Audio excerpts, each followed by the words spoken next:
Hello, இன்றைக்கி சிம்பிளாக ஹெல்த்தியாக ஒரு டிஷ் தான் நம்ம பார்க்க போகிறோம். இன்றைக்கி ஒட்டு பருப்பு செய்கிறதுக்கு மண் பாத்திரம் வச்சுருக்கேன். இதில் கொஞ்சம் தண்ணி ஊற்றிக்கலாம். தண்ணி நல்லா கொதிக்கட்டும். ஒரு 3 ஸ்பூன் பருப்பு எடுக்கிறேன்.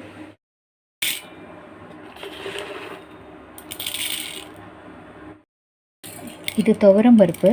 நல்லா கழுவி வச்சுக்கலாம். தண்ணி கொதிச்சதுக்கப்புறம் போட்டுடலாம்.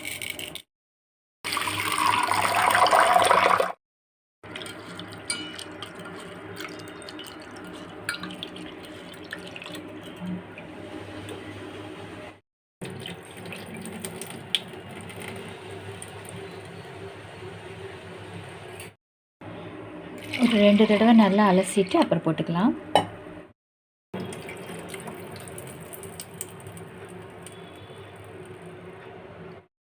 தண்ணி நல்லா காஞ்சிருச்சு.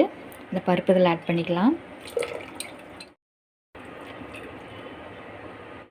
இது கூடவே ஒரு 4-5 சின்ன வெங்காயம், 2 பல்லு பூண்டு இது கட் பண்ணி வச்சுருக்கேன். 2 பெரிய பல்லு பூண்டு, இது ஒரு 4 பச்சை மிளகாய், 1/4 டீஸ்பூன் சீரகம், 1/4 டீஸ்பூன் பெப்பர் குருமிளகு,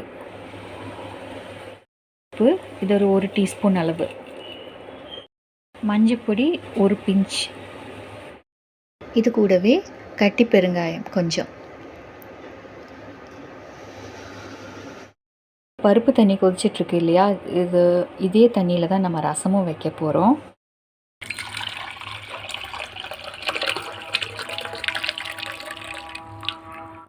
வைக்கிறதுக்காக பாத்திரம் வச்சுருக்கேன். தேங்காய் எண்ணெய் ஊற்றிக்கலாம் கொஞ்சம். இப்போ கொஞ்சம் சீரகம் போட்டுக்கலாம். இந்த அளவுக்கு கடுகு, இதில் நான் சின்ன வெங்காயம் கொஞ்சம் கட் பண்ணி வச்சுருக்கேன். கொஞ்சம் கருவேப்பிலை இதுவும் போட்டுக்கலாம். இது ஒரு 5-6 வெங்காயம்.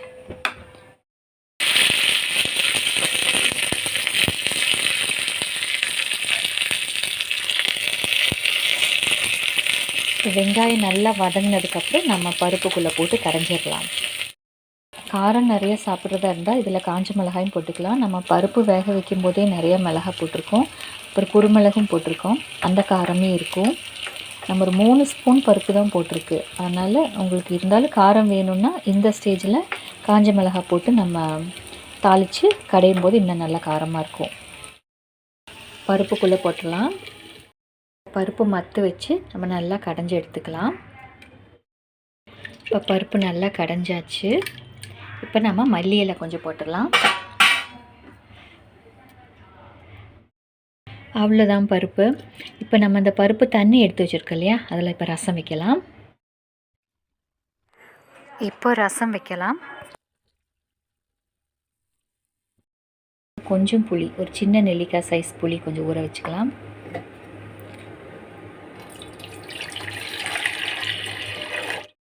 இப்போ ரசத்துக்கு வந்துட்டு ஒரு பூண்டு, இது வெள்ளை பூண்டு, இது வந்துட்டு அது வெள்ளை பூண்டு தான் இதுவும். இது கொஞ்சம் பிங்க் ஷேடில் இருக்கிற பூண்டு, மலை பூண்டு, இது ஒரு 3 பல், இது ஒரு 2 பல் பூண்டு, ஒரு பாதி பச்சை மிளகாய், இது அம்மியில் தட்டி எடுத்துக்கலாம். இந்த மாதிரி தட்டியாச்சு. இது தோலோடு தான் தட்டணும், தோல் எடுக்க வேண்டாம்.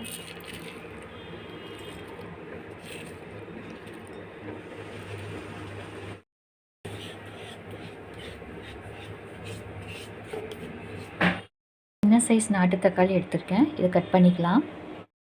கொஞ்சம் கருவேப்பிலை, 1/4 டீஸ்பூன் சீரகம், 1/4 டீஸ்பூன் மிளகு, மஞ்சப்பொடி, மல்லி வர கொத்தமல்லி, பாதி காஞ்ச மிளகாய்.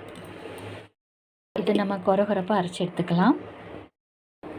இந்த மாதிரி இப்போ தண்ணியை எடுத்து வச்சுட்டு இந்த மிக்சியில் கொஞ்சம் தண்ணி ஊற்றிட்டு நம்ம புளி ஊற வச்சோம் இல்லையா, அந்த பாத்திரத்தில் தண்ணி ஊற்றிடலாம். மிக்சியில் கொஞ்சம் தண்ணி ஊற்றிருக்கேன். இது நம்ம புளி ஊற வச்சோம் இல்லையா, இதுக்குள்ளே ஊற்றிடலாம் கொஞ்சம் தண்ணி. தாளிக்கிறதுக்காக கொஞ்சம் கடலெண்ணெய், எண்ணெயில் கொஞ்சம் வெந்தயம் போட்டுக்கலாம். இதில் பூண்டு, பச்சை மிளகாய், கருவேப்பிலை நம்ம தட்டி எடுத்தோம் இல்லையா அம்மியில், அது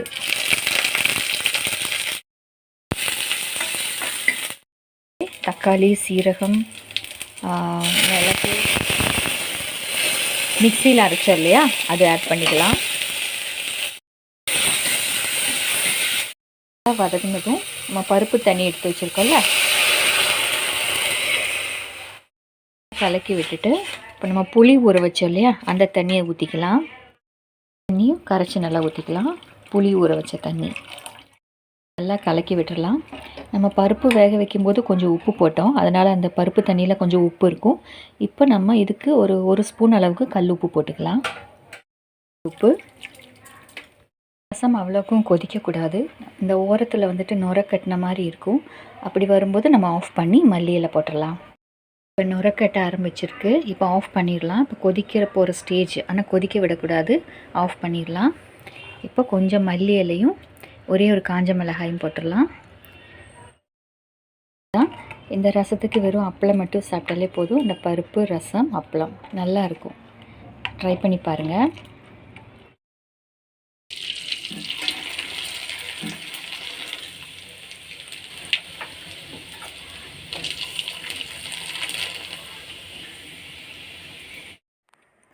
தேங்க்யூ.